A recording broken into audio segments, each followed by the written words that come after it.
श्री वल्लभाधीश की जय। श्रीमद् वल्लभाचार्य जी के जीवन के संबंध में काफ़ी लोगों को बड़ी जिज्ञासा है कि वास्तव में ये कौन थे, इन्होंने क्या किया कि पुष्टि प्रभु के समतुल्य इन्हें माना जा रहा है। वास्तव में वल्लभाचार्य जी ने पुष्टि मार्ग की जो विशेषताएं और आकर्षण उन्होंने किया, उसमें इसके प्रवर्तक श्री वल्लभाचार्य हैं और उनकी जीवन लीला के संबंध में एक झांकी का दर्शन किया जाना उचित होगा।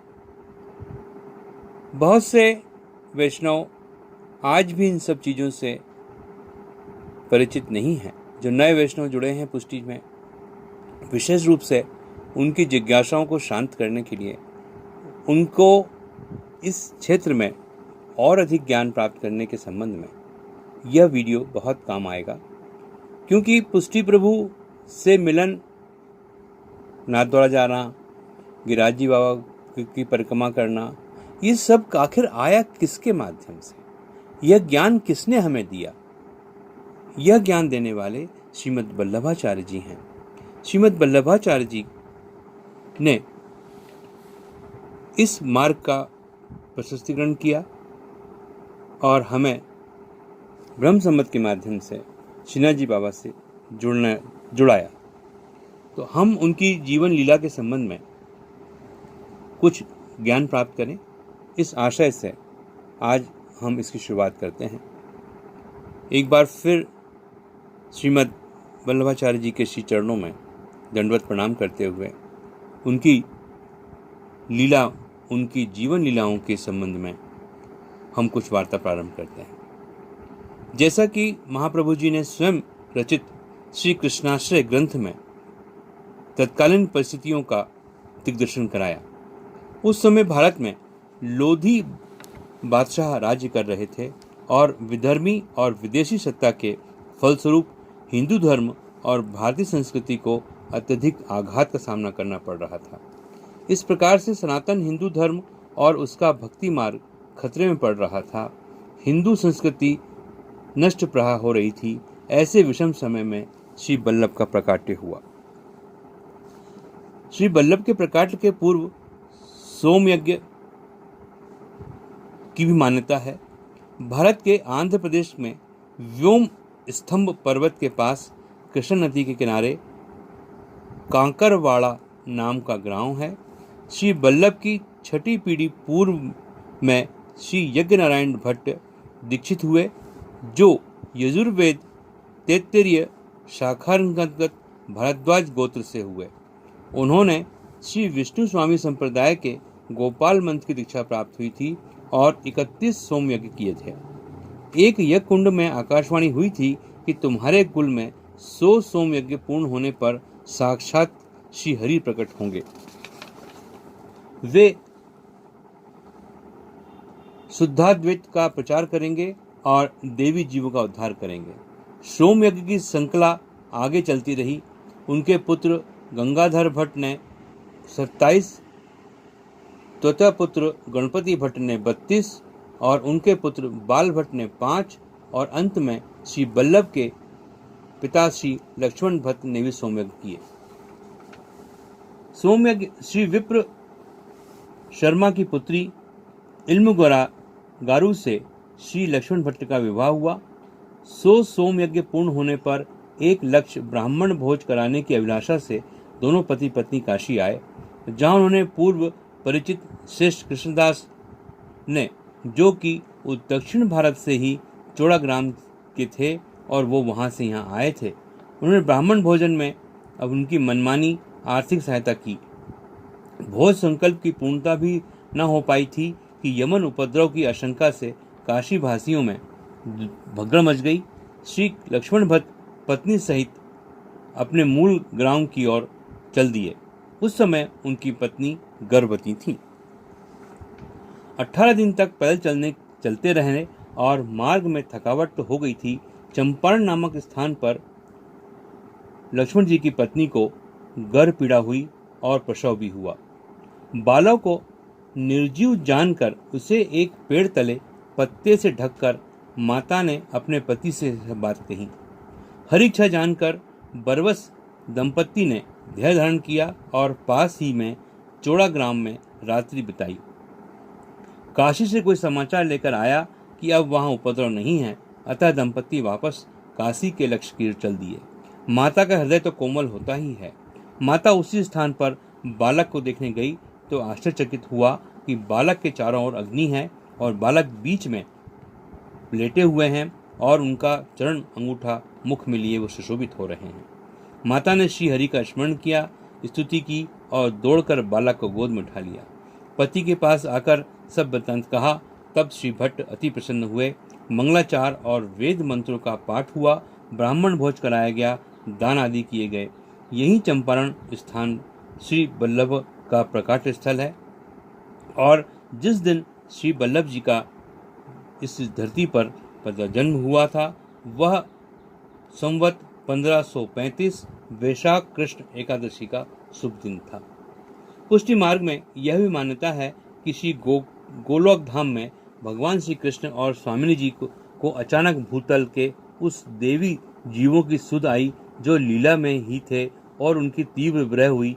दोनों ने श्री मुखारबिंद से विरह ज्वाला प्रकट हुई जो मिलकर एक सुंदर स्वरूप प्रकट हो गया। उस स्वरूप को भूतल पर देवी जीवों के उद्धार करने की आज्ञा दी हुई और श्री गोलोक धाम में यह मान्यता है कि श्री बल्लभ जी का उसी रूप ज्योति रूप में प्रकट हुआ। इस प्रकार श्री बल्लभ वैश्यनार और विप्र योगात्मक रूप में श्री कृष्ण के बदनातन अवतार कहे जाते हैं। चंपारण में शिशु के आसपास की अग्नि मंडल श्री गोलोक धाम की उस लीला का सूचक कहलाता है जो संभव है।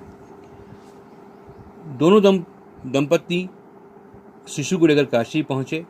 बालक बल्लभ के रूप में बाल लीलाएं की और नानाविधि बाल लीलाओं करते हुए उन्होंने अपने माता पिता को अति प्रसन्न किया।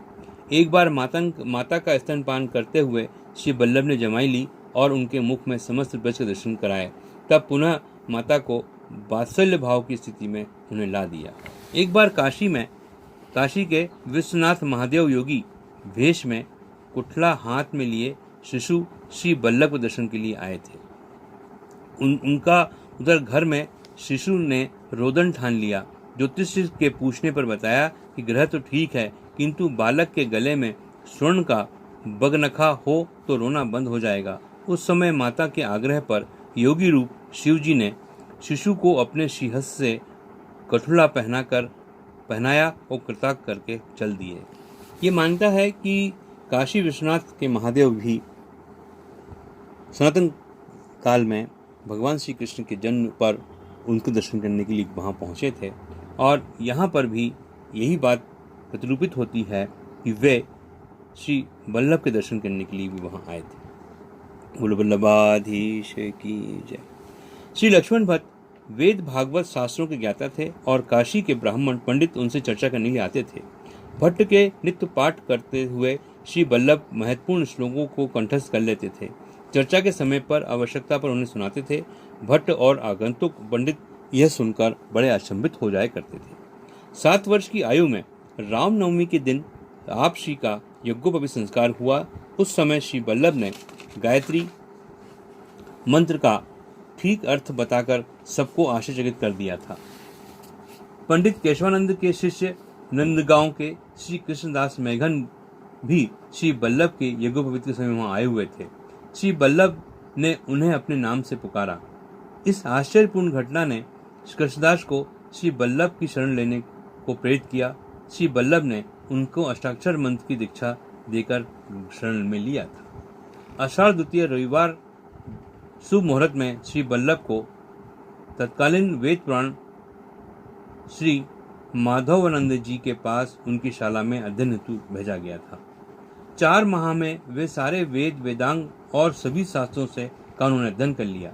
श्री बल्लभ की इस अलौकिक प्रतिभा के गुरु ने उन्हें असाधारण जानकर उनके गुरु के दर्शन करने की इच्छा प्रकट की। श्री बल्लभ ने उनका मनोरथ पूर्ण किया। तब श्री वल्लभ का ईश्वरत्व और सर्व समर्थता उजागर हो गई। गुरु की अभिलाषा पर श्री वल्लभ ने उन्हें मुंह मांगी गुरु दक्षिणा दी कि अब श्रीनाथ जी का गिरि गोवर्धन पर प्रकाट्य होगा, उन्हें उसकी सेवा दी जाएगी। गुरु ने आशीर्वाद दिया कि तुम विश्व में दिग्विजय करोगे। धर्म प्रचार। श्री वल्लभ का धर्म प्रचार तो घर से ही प्रारंभ हो चुका था। श्री लक्ष्मण भट्ट जी ने पंडित और आध्यात्मिक चर्चाएं होती नहीं थी। बीच बीच में उनकी शंकाओं का समाधान के लिए श्री वल्लभ वेद, गीता, ब्रह्मसूत्र और भागवत के प्रणामों के करते रहते थे। कई पराजित पंडित अपने दुराग्रह पर भी डटे रहते और इस प्रकार श्री वल्लभ से उनकी विद्वेषवश द्वेष करते। तो लक्ष्मण भट्ट ने भाग्यवश श्री वल्लभ को वाद विवाद न करने की आज्ञा की। पिता की आज्ञा मान श्री वल्लभ ने दूसरी युक्ति की और पत्रावलन ग्रंथ बना लिया। प्रतिदिन अपने श्लोक श्री विश्वनाथ महादेव के द्वार पर लटका देते थे। उसमें श्री वल्लभ ने उन सब समस्त प्रश्नों का समाधान चतुर्दश प्रमाण के आधार पर लिख दिया ताकि वादी पहले उस पत्र ग्रंथ को पढ़े और अपनी शंका का समाधान कर ले। फिर संदेह रहे तब श्री वल्लभ के पास आवे। तब श्री काशी के विद्वानों ने श्री वल्लभ को बाल सरस्वती की उपाधि भी प्रदान की थी। लक्ष्मण भट्ट का भय और भी बढ़ गया और उन्होंने काशी छोड़ देने का निर्णय लिया, परंतु उससे श्री वल्लभ और भी प्रसन्न हुए कि काशी के पंडितों का समाधान हो चुका है, अब वह अपने अन्य सिद्धांतों का प्रचार करने का उनको अवसर प्राप्त होगा। 12 वर्ष की आयु में श्री वल्लभ ने प्रथम पृथ्वी परिक्रमा भारत में उत्तर से दक्षिण और पश्चिम से पूर्व प्रारंभ करी, जिसमें 6 वर्ष लगे। दूसरी परिक्रमा में उन्हें 6 वर्ष लगे और फिर 6 वर्ष तीसरी परिक्रमा में लगे। इस प्रकार 30 वर्ष की आयु तक आपने 3 बार भारत का परिभ्रमण कर अपने सिद्धांतों का प्रचार किया। धोती उपरना पहने पैदल ही सारी यात्रा की और यहाँ भी मुकाम किए। वहाँ श्रीमद् भागवत जी का पारायण करा और लोगों को उन रहस्य समझाए। यही उनकी प्रसिद्ध बैठकें बनाई। स्थान स्थान पर लोग उनके शरण में आए और कई सैकड़ों हजारों जीवों का पुष्टि पथ पर लगा उनका उद्धार किया। 7-8 वैष्णव हमेशा उनके साथ रहते थे। 3 पृथ्वी परिक्रमाओं के कतिपय स्थानों पर आपको मुख्य लीला हुई हैं और उनका वहाँ पर अलग अलग बैठकें जी हुई और उनकी 84 बैठक हुई और 84 बैठकों का अब हम क्रमवार अगला सत्र में उसका वर्णन करेंगे। आज के लिए इतना ही काफ़ी है। वल्लभाधीश की जय।